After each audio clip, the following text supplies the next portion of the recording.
మామ యూట్యూబ్లో మొన్నటికెళ్ళి చూస్తున్నా ఇద్దరు తమ్ముళ్ళు బీభత్సంగా కొట్టుకుంటారు.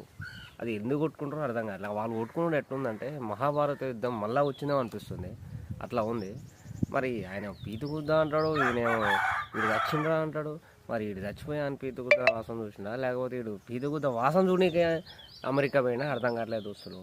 మీకు ఈ పంచాయతీ గురించి తెలిస్తే మీకు కూడా కొంచెం కామెంట్ చేయండి, పరిష్కరిద్దాం పెద్ద మనసులో పెట్టి ఎన్నో కాడ. సరేనా మామ యూట్యూబ్లో మొన్నటికెళ్ళి చూస్తున్నా ఇద్దరు తమ్ముళ్ళు బీభత్సంగా కొట్టుకుంటారు. అది ఎందుకు కొట్టుకుంటారో అర్థం కాదు. వాళ్ళు కొట్టుకుంటే ఎట్లుందంటే మహాభారత యుద్ధం మళ్ళీ వచ్చిందేమో అనిపిస్తుంది. అట్లా ఉంది. మరి ఆయన పీతుకుద్దా అంటాడు, ఈయనేమో వీడు చచ్చిండ్రా అంటాడు. మరి వీడు చచ్చిపోయా అని పీతుకుద్ద వాసన చూసినా, లేకపోతే వీడు పీతుకుద్ద వాసన చూడనీకే అమెరికా పోయినా అర్థం కావట్లేదు దోస్తులు.